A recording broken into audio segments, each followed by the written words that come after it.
متکلم کا کلام اس شخص کی ذات کو بتاتا ہے کہ اس ذات کی اہمیت کیا ہے اور اس ذات کا اسٹیٹس اور اسٹینڈرڈ کیسا ہے. یہیں پر تجھے فیض مولا بھی ملے گا، یہیں پر فیض اہل بیت بھی ملے گا، یہیں پر فیض تجھے صحابہ کرام بھی ملے گا، اولیاء اللہ بھی ملے گا. اور جس سلسلے میں ایک خلیفہ کی کیا ذمہ داری ہوتی ہے، تو ہم نے اکثر دیکھا ہے میاں حضور کو بھی اور میاں حضور کے باقی خلفاؤں کو بھی اور ابو العلائی سلسلے میں بھی کہ ابو العلائی سلسلے میں اور میاں حضور کے خلفاء جو ہے وہ اپنی ماہانہ محافلوں میں سفید لباس زیب تن کرتے ہیں، تو آپ کالا لباس کرتے ہیں. اس کے پیچھے کیا وجہ ہے کو اپنایا کہ آپ تمام جو میاں حضور کے خلیفہ ہیں یہ اپنے مشاہدات بڑے چھپاتے ہیں، بتاتے نہیں ہیں کھل کے کہ کچھ خلفاؤں سے آپ کے ملنے کا انداز مختلف ہوتا ہے اور کچھ خلفاؤں سے ملنے کا انداز مختلف ہوتا ہے. یعنی کہ کچھ خلفاؤں کو بہت زیادہ پروٹوکول دے دیا جاتا ہے اور کچھ کو جو ہے وہ اتنا پروٹوکول نہیں دیا جاتا. اس کے پیچھے کیا راز ہے؟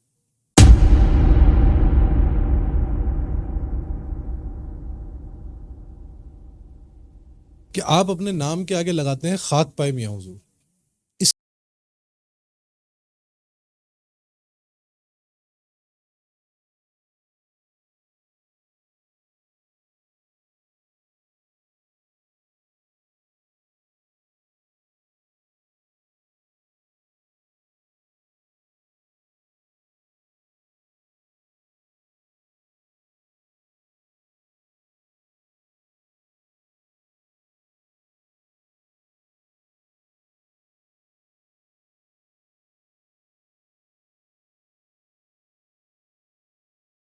السلام علیکم، میں میاں حضور کا صاحبزادہ اور خلیفہ حکیم شارق احمد طارق طارقی جہانگیری آج ایک بار پھر آپ کی خدمت میں حاضر ہوں اپنے رمضان کی اسپیشل پوڈ کاسٹ ذکر یار میں.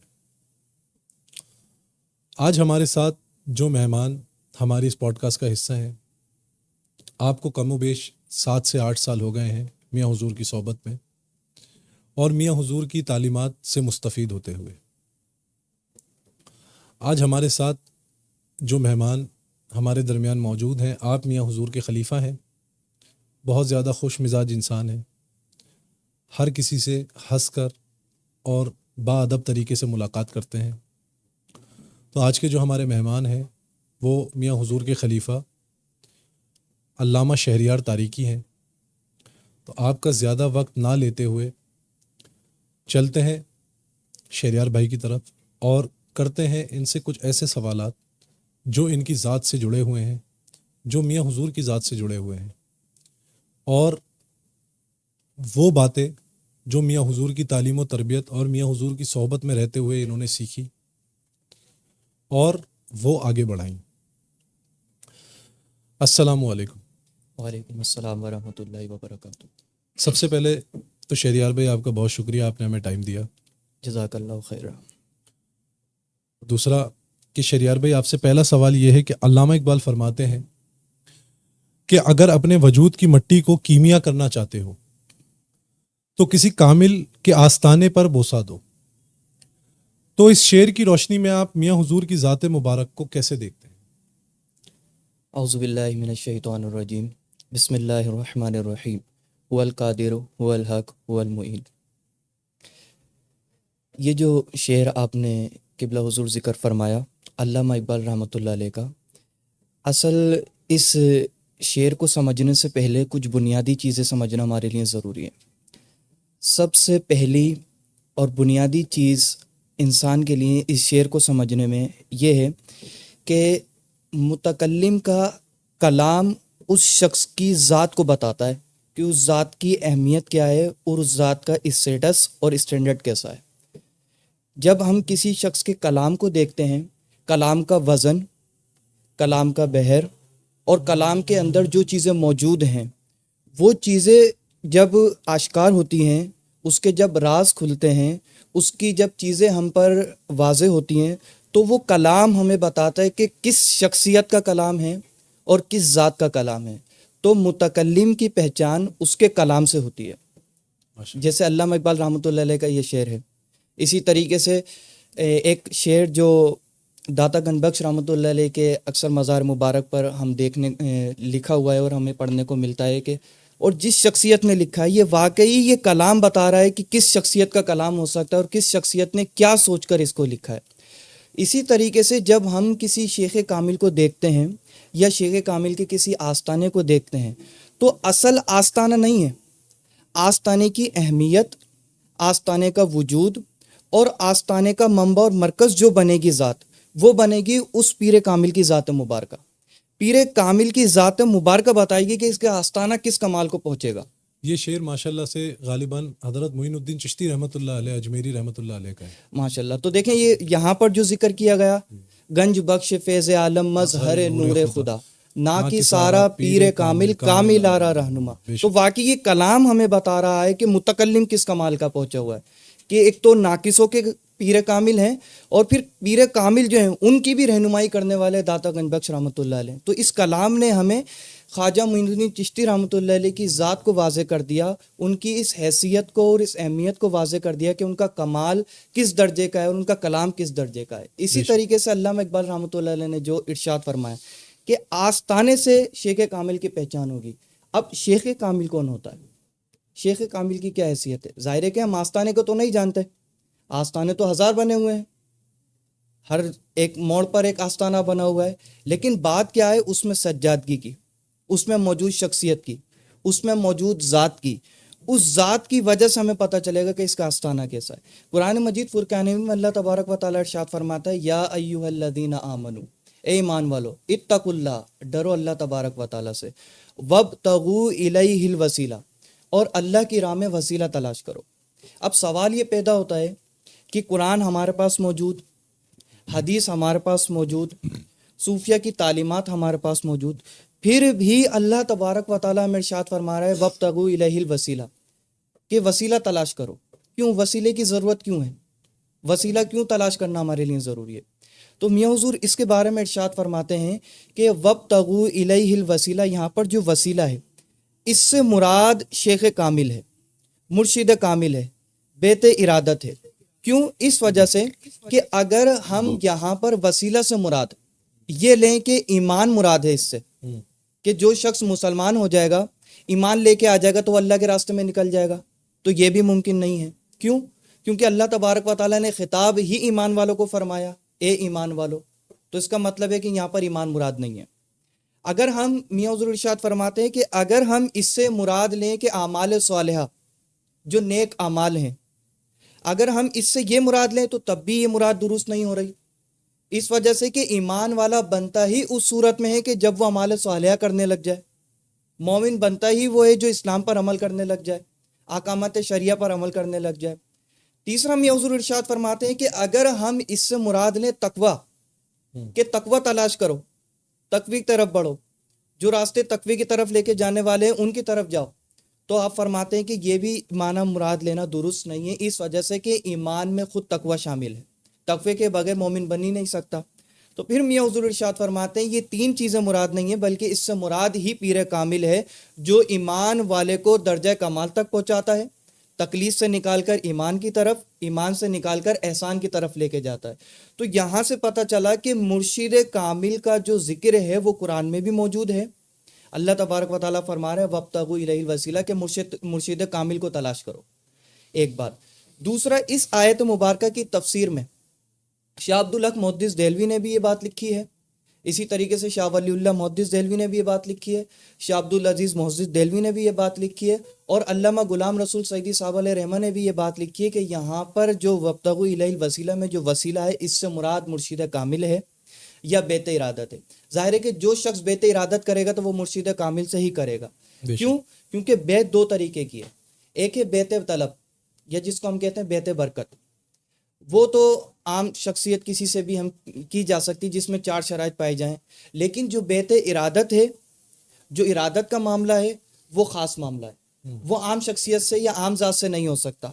جو سطحی قسم کے علم رکھتا ہو یا تصوف اور روحانیت کو بس سطحی قسم کا جانتا ہو، اس شخصیت سے ہم یہ بیت ارادت نہیں کر سکتے. بلکہ بیت ارادت کے لیے مرشد کامل کا ہونا بہت ضروری ہے. مرشد میں اور مرشد کامل میں زمین آسمان کا فرق ہے. مولانا روم رحمۃ اللہ علیہ ذکر فرماتے ہیں ہر کے پیرو ذات حق یک ندید، نے مرید نے مرید نے مرید، کہ اگر کوئی مرید اپنے شیخ کو، اپنے پیر کو رب کی طرح نہ جانے، جیسے رب کی صفات کا مظہر نہ جانے، تو وہ مرید نہیں ہے، وہ مرید نہیں ہے، وہ مرید نہیں ہے۔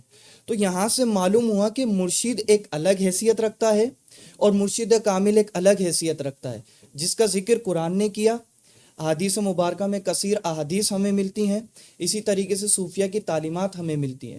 تو یہ تینوں یا چاروں چیزیں ہمیں اس بات کا بتاتی ہیں کہ مرشد کامل کا ہونا بہت ضروری ہے آستانے کی حیثیت اور اہمیت کو واضح کرنے کے لیے۔ کیوں کہ مرشد کامل جب اتنا بڑا ہوگا، مرشد کامل کی جب حیثیت ہوگی، اس کی جب اہمیت ہوگی، وہ جب مظہر خدا ہوگا، اس پر رب کی تجلیات کا نزول ہو رہا ہوگا، تو پھر وہ تجلیات ایک مرید کے لیے آستانے کی صورت میں حاصل ہوں گی۔ اس آستانے پر جب انوار و تجلیات کا ظہور ہوگا اس مرشد کامل کے ذریعے سے، تو پھر ایک مرید اس مرشد کامل کی وجہ سے، اس مرشد کامل پر تجلی ہونے کی وجہ سے، اس مرشد کامل کو مظہر خدا ہونے کی وجہ سے اس آستانے پر جب حاضری دے گا، تو وہ واقعی اس شعر کا مصداق بنے گا کہ اگر تو کیمیا بننا چاہتا ہے، اگر تو اپنے وجود کو ختم کر کے ایک کیمیا بننا چاہتا ہے، تیری ایک حیثیت ہو جائے معاشرے میں، تو واقعی ایک اللہ والا ہو جائے، تو ایک واقعی صوفی ہو جائے، تو واقعی ایک اللہ اور اس کے رسول صلی اللہ علیہ وآلہ وسلم کی نگاہ میں مرشد کامل کے صدقے تو بھی مظہر خدا ہو جائے، تو پھر اس آستانے پر جا جہاں پر اس مرشد کی وجہ سے انوار برس رہے ہیں، تجلیات برس رہی ہیں، نور برس رہا ہے، رحمت برس رہی ہے۔ یہیں پر تجھے فیض مولا بھی ملے گا، یہیں پر فیض اہل بیت بھی ملے گا، یہیں پر فیض تجھے صحابہ کرام بھی ملے گا، اولیاء اللہ بھی ملے گا، اور جس خان وادے سے تو محبت رکھتا ہے، جس خاندان سے تو محبت رکھتا ہے، جس خان وادے سے تیری الفت ہے، پیار ہے، عشق ہے، مودت ہے، وہ سب کا سب تجھے اس پیر مبارک کے اس آستانے سے ملے گا۔ اور یہی شعر، یہی بات، یہی کلام، یہی گفتگو علامہ اقبال رحمۃ اللہ علیہ نے اس شعر میں کی۔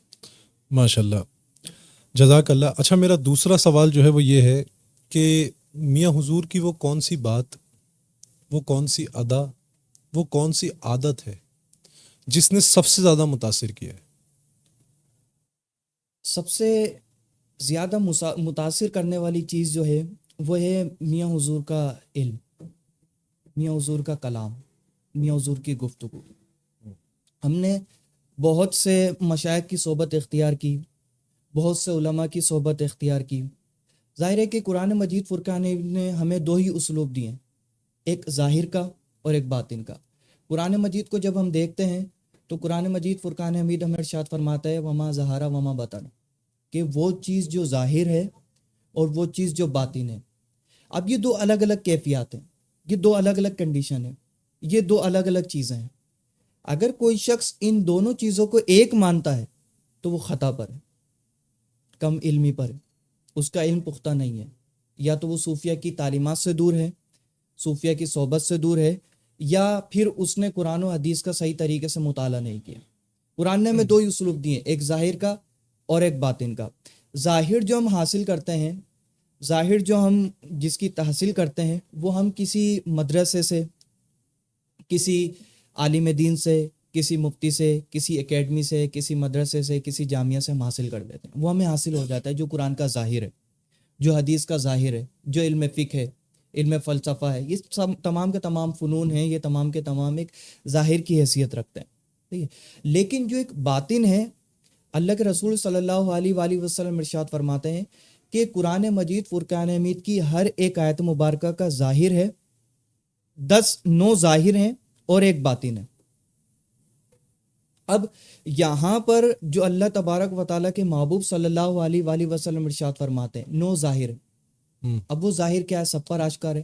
تفسیر میں ہم پڑھ لیتے ہیں، احادیث جو مفسرین لکھتے ہیں شرح، اس میں ہمیں معلوم ہو جاتا ہے کہ یہاں کیا ذکر کیا جا رہا ہے، کیا بات کی جا رہی ہے، وہ تو ہمیں پتہ چل جاتا ہے۔ لیکن باطن کیسے پتہ چلے گا؟ باطن کا کیسے ہمیں حاصل ہوگا؟ عبدالحق محدث دہلوی، شاہ ولی اللہ محدث دہلوی رحمۃ اللہ علیہ نے یہ بات نقل فرمائی ہے کہ حضرت علی علیہ السلام سے رسول اکرم صلی اللہ علیہ وآلہ وسلم نے ارشاد فرمایا، اے علی کلمہ پڑھو۔ اب کلمہ کیا ہے؟ لا الہ الا اللہ محمد رسول اللہ صلی اللہ علیہ وسلم۔ حضرت علی چاہتے ارشاد فرماتے، عرض کرتے ہیں رسول اکرم صلی اللہ علیہ وسلم سے کہ رسول اللہ صلی اللہ علیہ وسلم میں پڑھ لیتا ہوں۔ لیکن حضرت علی خاموش رہے. آپ نے سکوت اختیار فرمایا. حضرت علی علیہ السلام سے ارشاد فرمایا کہ علی کلمہ پڑھو. حضرت علی نے سکوت اختیار فرمایا. 3 سے 4 مرتبہ ارشاد فرمایا. حضرت علی خاموش رہے. پھر اللہ کے رسول صلی اللہ علیہ وآلہ وسلم نے حضرت علی علیہ السلام کو کلمہ شریف پڑھ کے بتایا کہ علی اس طریقے سے پڑھو, اس طریقے سے ضرب لگانی ہے اور اس طریقے سے اس کلمے کی ادائیگی کرنی. تو یہ کیا تھا؟ یہ وہ تھا جو ظاہر سے ہٹ کر باطن کی طرف اشارہ تھا. حضرت سیدنا ابو ہریرہ رضی اللہ تعالیٰ عنہ ذکر فرماتے ہیں کہ اللہ کے رسول صلی اللہ علیہ وآلہ وسلم سے میں نے 2 قسم کے علم سیکھے. ایک وہ جو ظاہر ہے, جو میں نے تم سب پر کھول دیا, جو میں نے حدیث کی روشنی میں تمہیں بتا دیا, جو میں نے تم پر واضح کر دیا. لیکن دوسرا علم کون سا ہے؟ دوسرا علم وہ ہے جو اگر میں تم پر واضح کر دوں, تم پر ظاہر کر دوں, تو تم میرا سر قلم کر دو. ملا علی قاری رحمۃ اللہ علیہ یہاں پر ذکر فرماتے ہیں اس حدیث کی شرح میں کہ یہاں سے مراد علم باطن ہے. اور بھی اس کی تعویلات ذکر کی ہیں, لیکن ایک تعویل اس کی یہ بھی ذکر کی گئی ہے کہ ابو ہریرہ رضی اللہ تعالیٰ عنہ ارشاد فرماتے ہیں یہاں سے مراد علم باطن ہے. اسی طریقے سے سیدی سرکار شیخ عبد القادر جیلانی کے کئی واقعات آپ کو ملیں گے علم باطن پر, جو ابن جوزی اور آپ کا جو مکالمہ ہوا.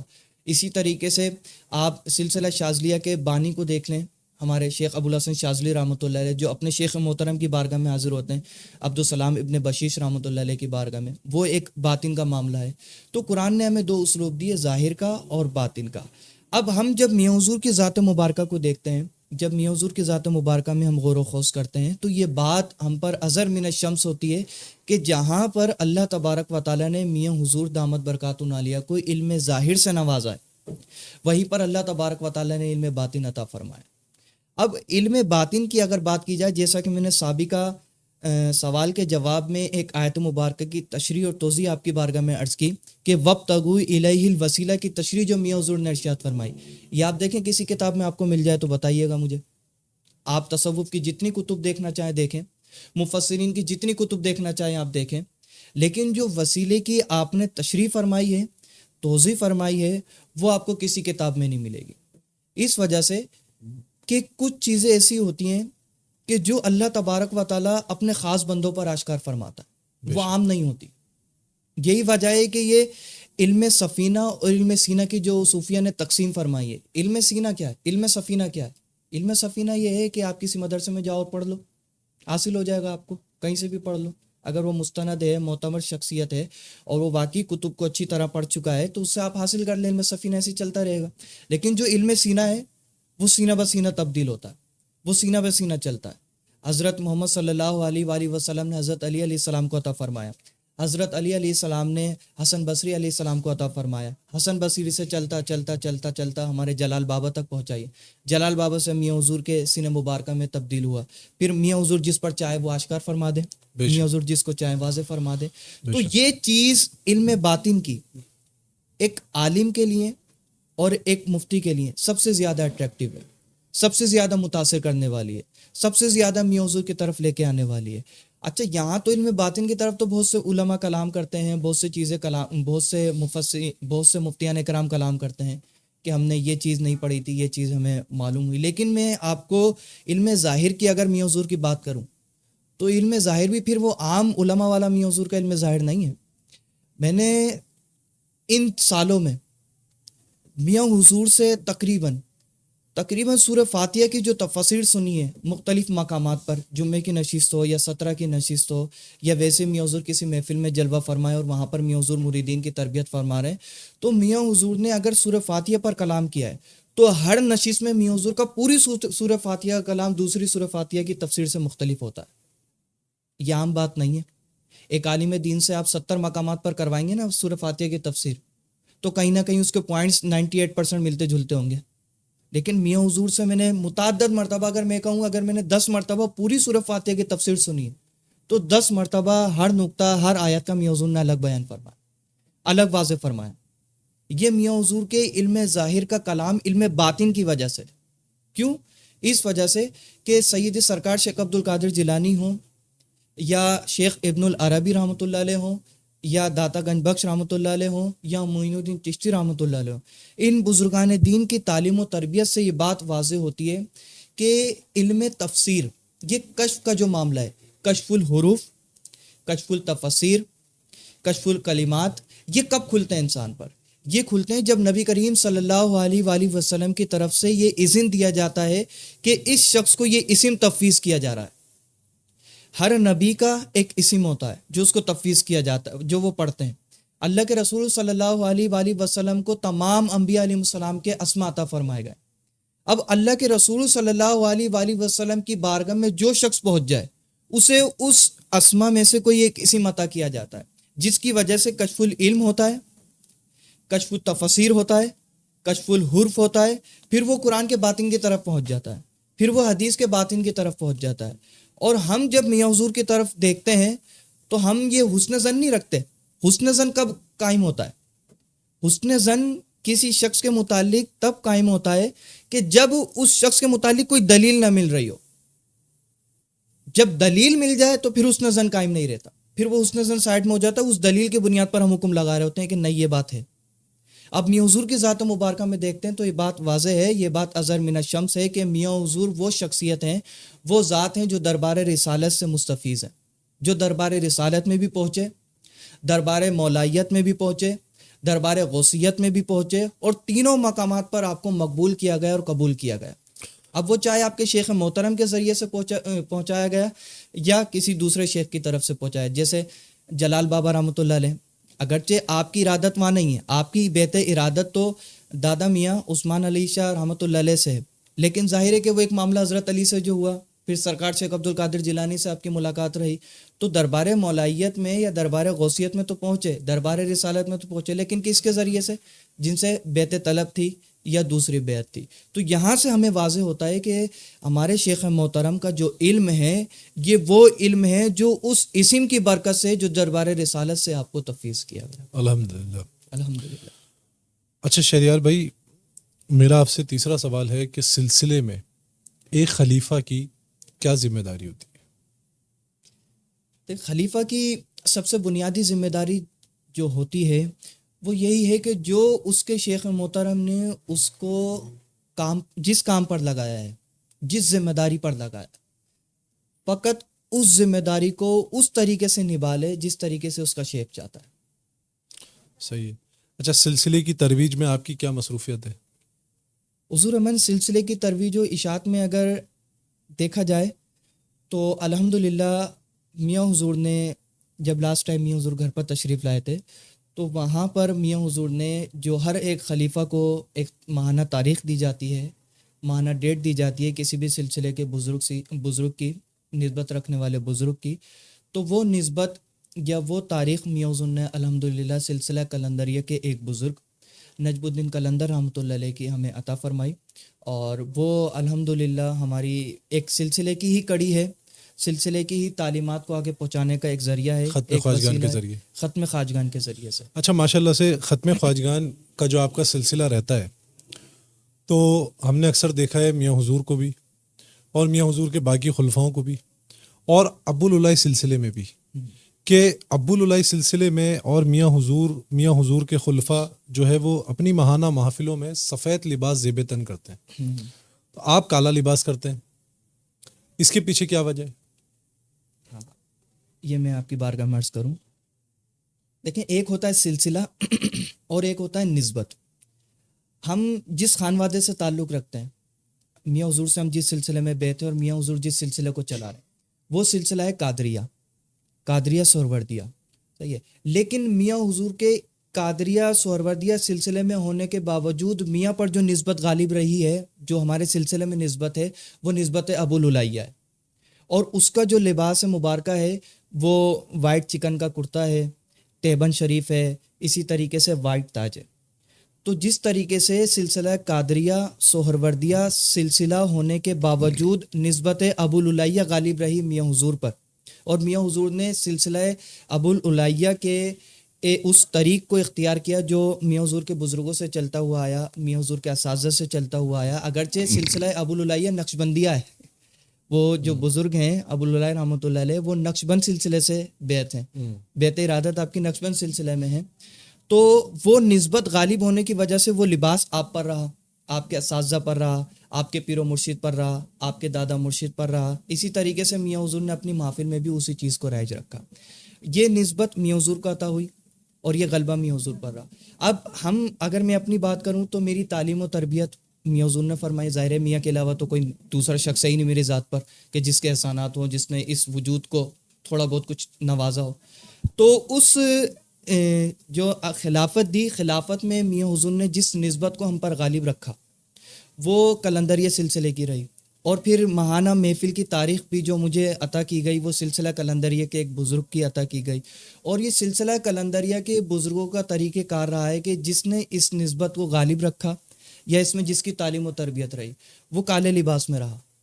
تو اس وجہ سے میاں حضور کی اجازت سے, میاں حضور کے اذن سے ہم اپنی محفل میں کالا لباس پہنتے ہیں. صرف اپنی محفل میں پہنتے ہیں, 20ویں جو محفل ہے اس میں ہم پہنتے ہیں. لیکن اگر ہم کبھی میاں حضور کی محفل میں آئیں تو ہم یہ کالا لباس نہیں پہن کے آ سکتے. ہم وہی پہنیں گے جو ہمارے شیخ محترم نے ہمیں تعلیم کیا. اگر ہم سلسلے کی کسی محفل میں جاتے ہیں تو وہاں پر ہمارا لباس وہی ہوگا جو ہمارے سلسلے کا لباس ہے, جو ہمارے سلسلے کی پہچان ہے. ہاں یہاں پر میں ایک واضح کر دوں ایک بات کہ کالا لباس صرف پہن سکتا ہوں میں, لیکن تاج کی تبدیلی مجھے اجازت نہیں ہے کہ میں تاج بھی چینج کر لوں. یہ کالے لباس کی تبدیلی تو میری محفل میں میاں حضور کی اجازت سے ہے کہ سلسلہ کلندریہ کی نسبت ہے, تو اس وجہ سے وہ نسبت مجھ پر غالب رہے, ان کا فیض مجھ پر رہے. تو میاں حضور نے ارشاد فرمایا میرے سوال کرنے کے بعد کہ ہاں آپ یہ پہن سکتے ہو کیونکہ سلسلہ کلندریہ کی نسبت آپ کے پاس ہے اور وہ تاریخ آپ کو دی گئی ہے. لیکن میاں حضور نے اس پر متنبہ فرمایا کہ تاج آپ تبدیل نہیں کر سکتے کہ لباس کے ساتھ آپ بھی تاج کالا لگا لیں. نہیں, فرمایا کہ تاج وہی رہے گا جو میرے بزرگوں کا رہا ہے, جو میرے شیخ محترم نے مجھے عطا فرمایا. اور تاج کیا ہے؟ یہ وائٹ تاج ہے. اب اس میں وائٹ تاج میں دیکھیں 2 پٹیاں لگی ہوئی ہیں, ایک کالی اور ایک یہ اورنج. اورنج پٹی جو ہے اس کی نسبت چشتیہ کی طرف ہے اور کالی پٹی جو ہے اس کی نسبت کلندریہ سلسلے کی طرف ہے. تو اس وجہ سے کالا لباس ہم پہنتے ہیں. ماشاءاللہ. اچھا, میاں حضور کی ذات کے ساتھ کوئی ایسا معاملہ کہ میاں حضور کی کوئی غیبی امداد حاصل ہوئی ہو, میاں حضور کے تصرفات اپنی ظاہری آنکھوں سے دیکھنے کو ملے ہوں, یا کسی پریشانی میں مبتلا ہوئے ہوں اور پھر میاں حضور کی ظاہری مدد حاصل ہوئی ہو, ایسا کوئی واقعہ ہے؟ تصرف کی اگر ہم بات کر لیں تو یہاں ہمارے مریدین کے لیے اور جاننے والوں کے لیے بہت زیادہ مفید رہے گی.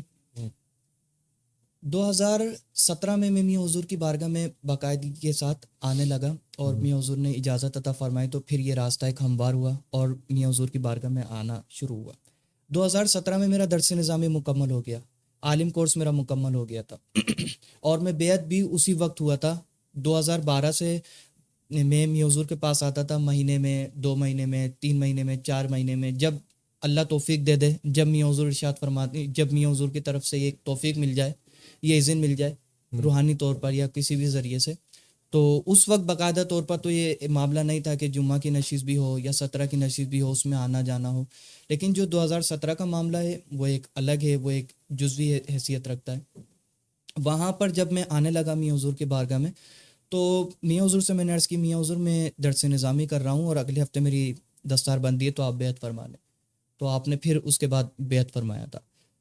تو 2017 کے بعد 18 کو ہمارا عرس تھا دادا میاں کا. اس واقعے کو سالانہ عرس مبارک جو تھا وہاں کا ایک اگر میں آپ کی بارگاہ میں ایک چیز شیئر کروں تو 2017 سے ہمارے دوست ہیں, بھائیوں کی طرح رہتے. چھوٹا بھائی ہے حسان, وہ بھی میاں حضور کے مرید ہیں, میاں حضور سے بہت محبت کرتے ہیں. تو ایسا معاملہ ہوا کہ ان کو ایک خواب آیا.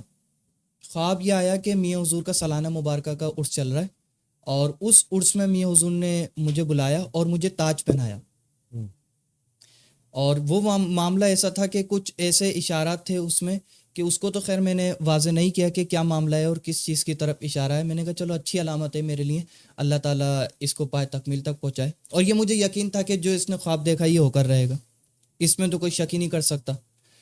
2017-18 کا عرس آیا اور یہ خواب اس کو 2 سے 3 مرتبہ آیا. اچھا یہی خواب میں دیکھ چکا تھا, اس کی تعبیر تھوڑی بہت مجھے معلوم تھی کہ اس کی تعبیر کیا ہے اور اس کا معاملہ کیا ہے, لیکن پھر بھی یقین نہیں کر رہا تھا میں اس بات پر کہ ظاہر ہے کہ ہم کہاں نکمے, نکارہ, نالائق لوگ, اور میاں حضور کا مقام, مرتبہ, اسٹینڈرڈ کس کمال کا. لیکن وہ ظاہر ہے میاں حضور شفقت فرمانے پہ آئے تو پھر وہ نکموں کو بھی تاج پہنا دیتے. تو یہی معاملہ رہا کہ وہ ہمارے ایک استاد محترم تھے راہل بھائی, ان سے میں نے یہ ذکر کیا, ان سے اچھی انڈرسٹینڈنگ تھی, میاں حضور سے بڑی محبت فرماتے ہیں, علم روحانیت سے ان کا بڑا لنک ہے اور عملیہ سے بھی بڑا ایک گہرا تعلق ہے. تو میں نے ان سے عرض کی تو انہوں نے کہا تم سالانہ عرس میں جانا صرف. اب میں سمجھ گیا, میں نے کہا جو میں سوچ رہا تھا شاید یہ وہی معاملہ ہے. اب جب سالانہ عرس مبارک میں حاضر ہوا تو دوستوں کی وجہ سے تھوڑا لیٹ ہو گیا. میں تو تیار تھا لیکن دوست یار جن کو لے کے آنا تھا, مجھے باقاعدہ طور پر 7-8 دوستوں کو لے کے آنا تھا یہاں پر, تو اس وجہ سے لیٹ ہو گیا. اب وہ جو ایک ذہن میں تھا نا تصور, جس خواب کی تعبیر عرس میں ہونی تھی, وہ جب میں نے دیکھا میں نے کہا یہ تو معاملہ ہی سارا سمٹ چکا ہے اور سارا معاملہ ہو چکا ہے, تو اب شاید ہو سکتا ہے اگلے سال یہ معاملہ ڈسکس ہو اور اگلے سال یہ معاملہ ہو. اب میں جا کے محفل سما ہوئی, ختم خواجگان ہوا, میاں صاحب گھر پر تشریف لے گئے. پھر اس کے بعد جب دوبارہ تشریف لائے تو ہار وغیرہ تو میں نے میاں حضور کی بارگاہ میں جو پیش کرنے تھے وہ میں نے منگائے ہوئے تھے. میں کامران بھائی کے پاس گیا, میں نے کامران بھائی یہ ہار آ چکے ہیں میاں صاحب کی بارگاہ کے لیے, تو آپ بتا دیں کب پہنانا ہے, آتے ہی پہنانا ہے یا ہمارا خانقاہ کا جو مرکزی ہار ہوتا ہے وہ پہلے آئے گا. تو آپ نے فرمایا یہ 2-3 بجے کے قریب آپ لے کے آئیے گا, اس کو سنبھال کے رکھو آپ. میں نے کہا صحیح ہے. میں نے دوستوں کا کہا یہ آپ رکھو, جب 2-3 بجے کامران بھائی اشارہ کریں گے قوالی شروع ہو جائے گی باقاعدہ طور پر رسم وغیرہ, اس میں ہم اپنا ہر عرض کر دیں گے میاں کی بارگاہ میں. تو اچانک سے ہوا یہ کہ 2-2:30 بجے کا ٹائم تھا. میاں حضور نے کامران بھائی کو بلایا اور چند مخصوص نام ارشاد فرمائے کہ ان افراد کو بلاؤ. اب میرے جو ذہن میں تھا, جو تصور تھا, وہ تو یہ تھا کہ خلافت جو میاں حضور نے عطا فرمانی تھی وہ تو شروع میں ہی ختم خواجگان کے وقت میاں حضور نے عطا فرما دی, سب کے تاج لگے ہوئے, پٹکے لگے ہوئے, اور جو بھی معاملہ تھا وہ سارا کلیئر ہو چکا تھا. میں نے کہا شاید ہو سکتا ہے یہ اس خواب کی تعبیر اگلے سال ہو. تو پتہ یہ چلا کہ 2:30 بجے میاں صاحب نے نام اناؤنس فرمائے, کامران بھائی کے ذریعے سے کہا کہ آپ یہ نام اناؤنسمنٹ کریں, 1 2 3 4 جتنے بھی نام تھے وہ مخصوص نام میاں حضور نے ارشاد فرمایا. تو اس میں تیسرا یا چوتھا نام میرا ذکر فرمایا ہے کہ علامہ محمد شریعہ تاریخی آگے آ جائیں. اب میں تو وہاں پر اوسان باختہ ہو چکے تھے میرے, میں بالکل اپنے ہوش و حواس کھو بیٹھا تھا, مطلب سمجھ میں ہی نہیں آ رہا تھا کیا ہو رہا ہے, کیوں نام لیا جا رہا ہے. یہ بس وہ ایک کنڈیشن تھی, وہ ایک بات تھی. تو اس وقت وہ بات واضح ہوئی کہ جو خواب دیکھا تھا میاں حضور نے پہلے ارشاد فرمائے تھے خواب کے ذریعے سے, وہ خواب کی تعبیر جو ہوئی یہ ایک تصرف کی حیثیت رکھتا ہے کہ جو چیز بعد میں ہونے والی ہے وہ آپ کے شیخ محترم نے پہلے آپ کو ذکر فرمایا. اچھا شہریار بھائی, اکثر ہم پوڈ کاسٹ کرتے ہیں تو اکثر ہمارے پاس مہمان آتے ہیں, میاں حضور کے خلفاء آتے ہیں. آج آپ نے بھی جو ہے وہ اسی طرز عمل کو اپنایا کہ آپ تمام جو میاں حضور کے خلیفہ ہیں یہ اپنے مشاہدات بڑے چھپاتے ہیں, بتاتے نہیں ہیں کھل کے. تو اس کے پیچھے کیا وجہ ہے کہ ہر شخص جو ہے, ہر پیر بھائی ہمارا, ہر خلیفہ جو ہے وہ اپنے مشاہدات چھپاتا ہے, اس کی کیا وجہ ہے؟ میاں حضور ایک بات ارشاد فرماتے ہیں کہ کھیر بنا کر کتوں کے آگے نہ ڈالو. اب یہ جو طریقت کے معاملات ہیں, روحانیت کے معاملات ہیں, مشاہدات کے معاملات ہیں, آپ سمجھ سکتے ہیں صرف یہ. اس کی وجہ کیا ہے کہ آپ اس راستے سے گزر رہے ہیں, آپ اس راستے پر ہیں, آپ اس راستے کو جانتے ہیں. جو جس راستے کو نہ جانتا ہو اور اس راستے میں اس کو کھڑا کر دیا جائے تو وہ تو صرف گمراہ ہو سکتا ہے, اس کے علاوہ دوسرا چانس اس کے پاس نہیں ہو سکتا. ایک بات. دوسری بات یہ ہے کہ ہر کسی شخص کا ہاضمہ اتنا نہیں ہے کہ وہ ہر چیز کو برداشت کر سکے. دوسری بات. تیسری بات یہ ہے کہ سامنے والے شخص کی ذات کو بھی انسان اتنا کامل طور پر نہیں جانتا جس کی وجہ سے وہ اس چیز کو قبول کر سکے. اب ہم کہاں نکمے لوگ, ہم مشاہدے کیا, یہ تو بس وہ بتا رہے ہیں جو میاں صاحب کا ہے. ہمارا تو اس میں کچھ بھی نہیں ہے, ہمارا تو 1% بھی نہیں ہے. اگر میاں ارشاد نہ فرمائے یا میاں حضور تصرف نہ فرمائے تو ہمارا مشاہدہ کہاں ہے, یا ہماری حیثیت کہاں ہے, اہمیت کہاں ہے؟ کچھ بھی نہیں ہے. ہمارا جو وجود ہے یا ہماری جو بھی چیز ہے وہ تو انہی کے دسترخوان کے کچھ ٹکڑے ہیں جو ہم نکمے لوگ بس ظاہر کر دیتے ہیں.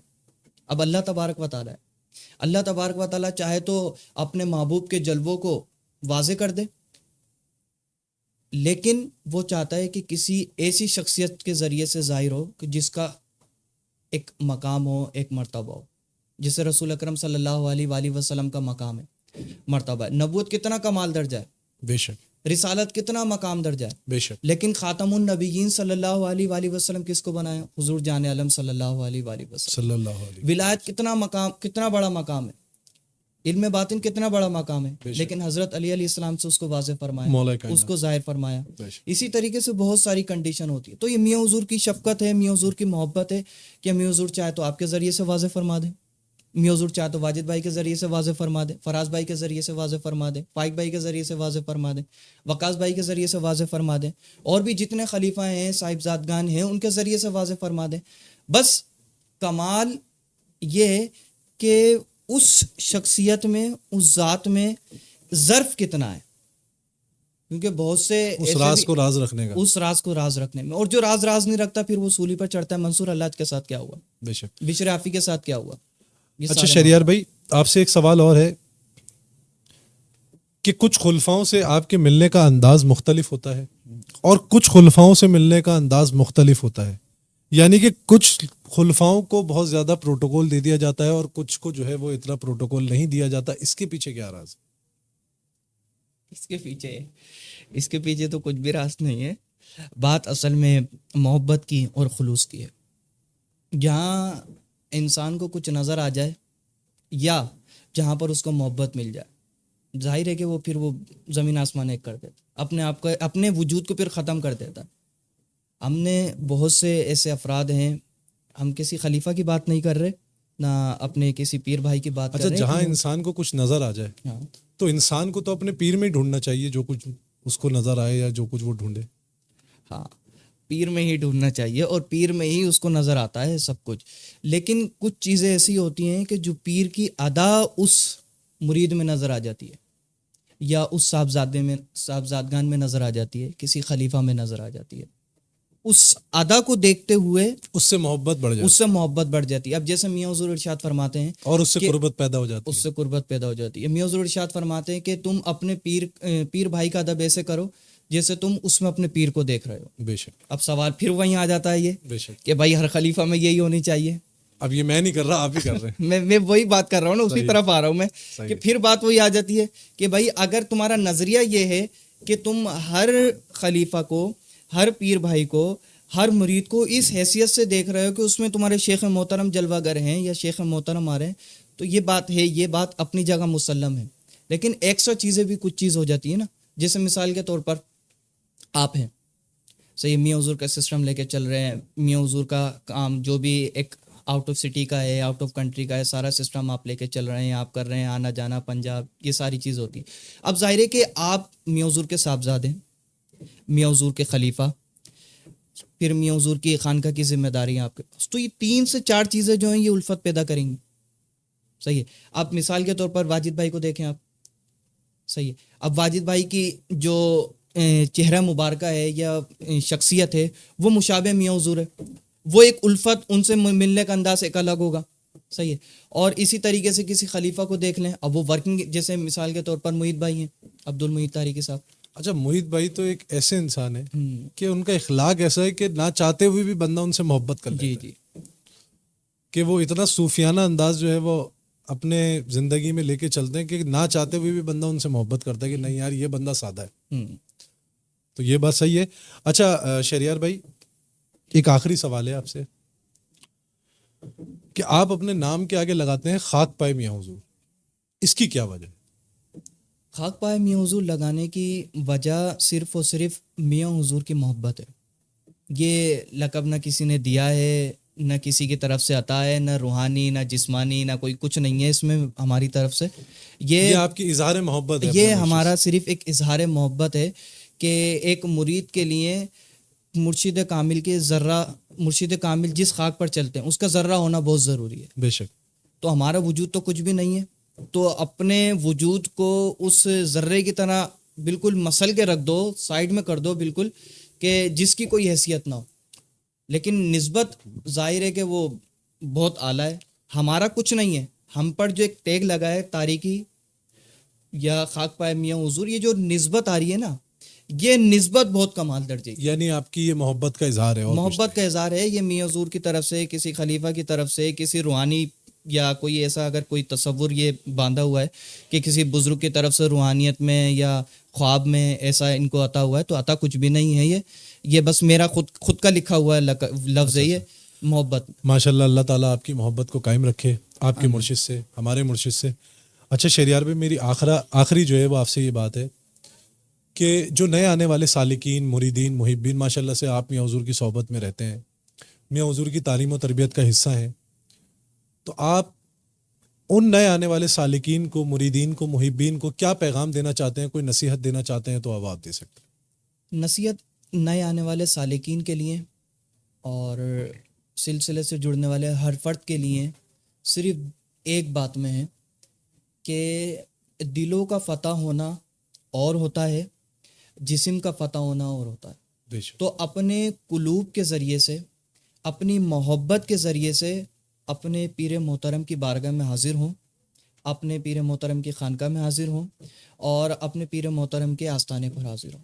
محبت کو لے کر اگر آپ آئیں گے تو یقین جانیں کہ آپ کا قلب فتح ہوگا، بے شک، اور جب آپ کا قلب فتح ہوگا تو یہی وہ قلب ہے جو رحمان کا گھر ہے، اس میں ہی رحمان رہتا ہے، اس میں ہی رحمان بستا ہے اور اس میں ہی مرشد آتا ہے، اس میں ہی مرشد تجلی فرماتا ہے۔ بے شک، تو مرشد کی تجلی کا منبع اور مرکز آپ کا قلب ہوتا ہے، بے شک، آپ کا دل ہوتا ہے۔ اگر یہ دل ہی مرشد کی بارگاہ میں حاضر نہ ہو اور اس دل میں ہی محبت مرشد کامل کی نہ ہو، آستانے کی نہ ہو، اپنے پیر بھائیوں کی نہ ہو یا اپنے دیگر افراد کی نہ ہو، تو پھر مرشد کے پاس آنے کے لیے، مرشد کی بارگاہ میں آنے کے لیے، آستانے پر آنے کے لیے، خانقاہ میں آنے کے لیے پھر آپ بے فیض رہیں گے، ہمیشہ بے فیض رہیں گے۔ کوئی فیض ہمیں حاصل نہیں ہو سکتا جب تک کہ ہم اپنے قلب کو مرشد کے قلب کے تابع نہ کرتے ہیں یا مرشد کی تعلیمات کے تابع نہ کرتے ہیں۔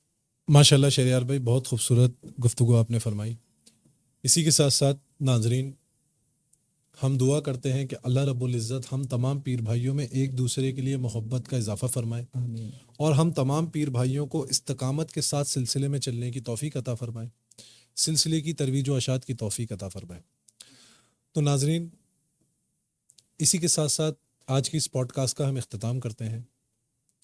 انشاءاللہ کل ایک بار پھر ملاقات ہوگی، ایک نئے مہمان کے ساتھ، ایک نئے پیر بھائی کے ساتھ، ایک نئے تجربے کے ساتھ۔ جب تک کے لیے مجھے اجازت دیں، اپنی دعاؤں میں مجھے یاد رکھیں۔ جزاک اللہ خیر۔ السلام علیکم ورحمۃ اللہ۔